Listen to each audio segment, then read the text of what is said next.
July. Yeah, July. July. July as we greet in Ladakh. Today, on the 6th of March, I will be sitting on fast unto death, which will happen in stages of 21 days each, extended as necessary. 21 days because this happens to be the longest fast that Mahatma Gandhi kept during the independence movement of India.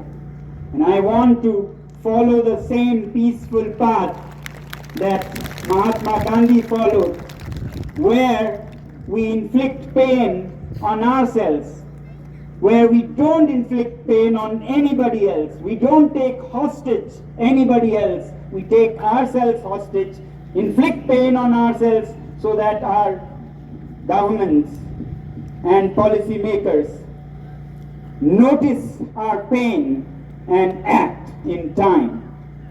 So, I am Sonam Wangchuk, reaching out to the people of the world from the Indian Himalayas, a place called Leh in Ladakh at 3,500 meters, 11,500 feet. Why am I reaching out to you?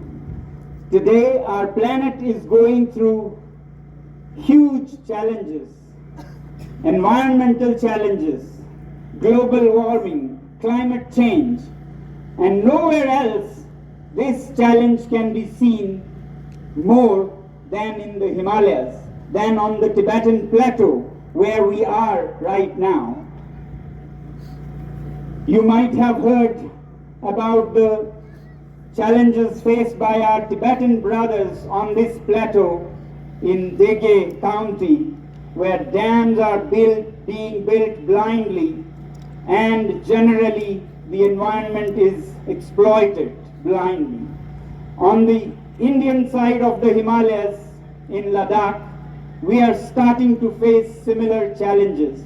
Our glaciers are melting very fast, causing droughts and flash floods alternatingly.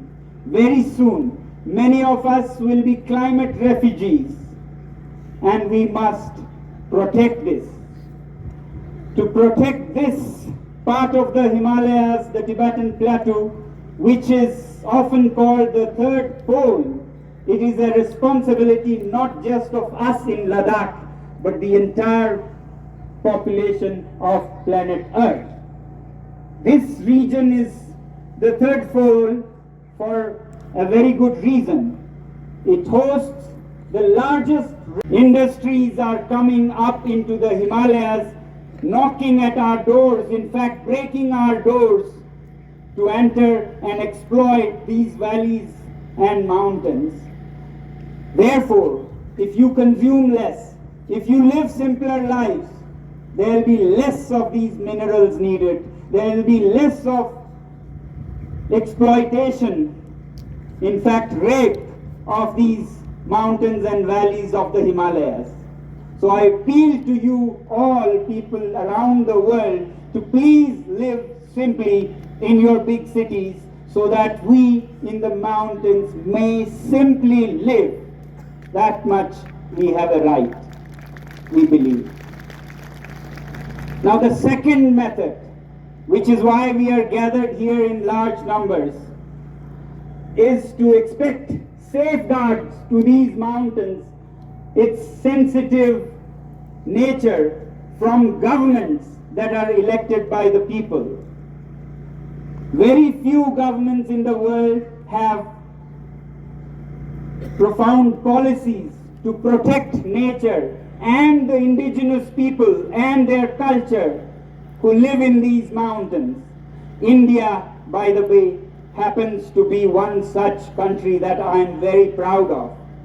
Right from after independence in the 1950s, it adopted articles in its constitution that safeguards such sensitive, fragile ecosystems and the cultures of the indigenous people who live here.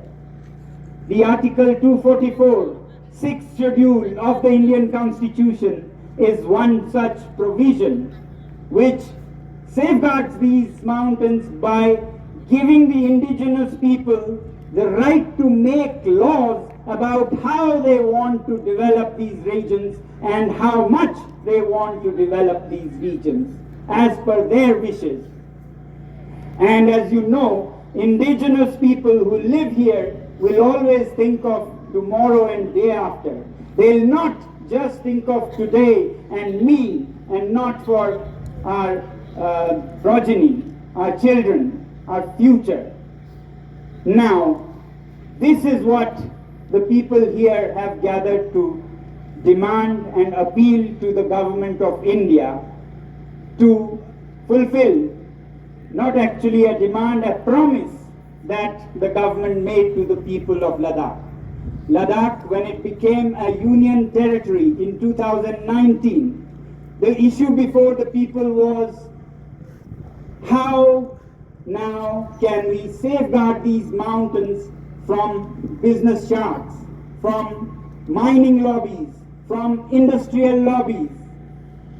Luckily, to our safeguard came the government of India and the ruling party, the Bharatiya Janata Party, who not only assured us that this region will be brought under 6th schedule of the Constitution because 97% of the population here is indigenous tribal population, and generally it takes only 50%. So we qualify and over-qualify. So with all wisdom and great thought, the government of India promised us to safeguard this region in the 6th schedule. Here, their promises appeared in their manifestos of the election in 2019, which re-elected Prime Minister Modi. The political party of Mr. Modi, Bharatiya Janata Party, kept safeguard of Ladakh under 6th schedule in the top 3 promises in the manifesto. So people of Ladakh were very, very assured that we are in safe hands. Again, in 2020, as if once was not enough, they reassured us when they kept this promise as a part of the manifesto in 2020 in the local hill council elections, which are the most prestigious elections here, and announced that Ladakh will be safeguarded under the 6th schedule of the Indian Constitution.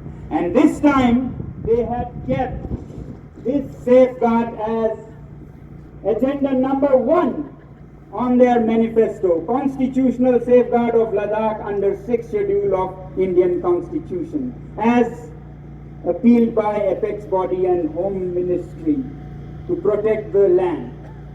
Now, these were the promises made, and these words made us very safe in these fragile mountains, even when Ladakh became a UT and there was danger of all gates open, Ladakh being left free for all to whoever comes and does whatever. Unfortunately, after these promises were made and elections were won, not once, twice, with huge majorities, because people of Ladakh believed in these promises and they did their part and voted for the party, making them win both of these elections. Unfortunately, in the coming months and years, the government went silent, and very soon, reminding them of their promise became a problem, sometimes even threatened with legal action or police action. So people started becoming more and more nervous because this is what the government had promised.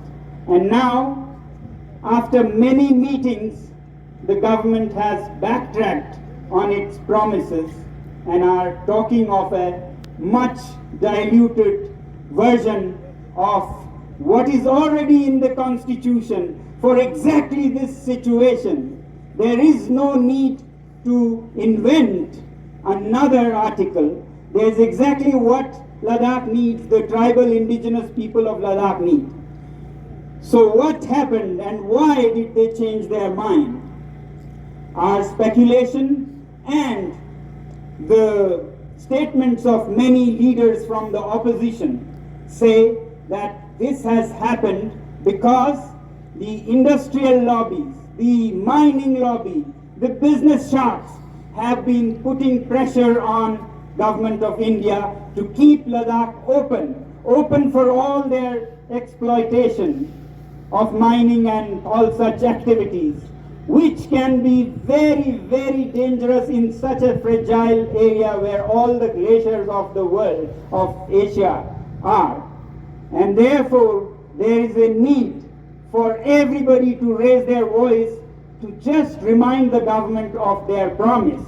And we feel it is our duty to make noise enough, or as they say in physics, equal and opposite pressure and noise to the one that is put by the lobbies, the business lobbies on the government, so that the pressures neutralize and government can take a fair decision. We believe that we are actually helping the government to not be bowed down by these commercial industrial pressures, because when the local people and you all supporters of Ladakh from around the world raise your voice, then the voices and the pressures will negate and the government will be able to make a fair choice. Otherwise, we cannot blame them for falling prey to these lobbies. So dear friends around the world, please support Ladakh. Please write to the Indian government, the Prime Minister of India and the Home Minister of India to support and to keep their promise to the people of Ladakh and to the planet and its sensitive ecosystems. We appeal to you to form Ladakh support groups, friends of Ladakh, friends of nature. You could create in your own cities, whether in New Delhi, Mumbai, Bangalore, Kolkata, Chennai, or London, Berlin, Paris, New York,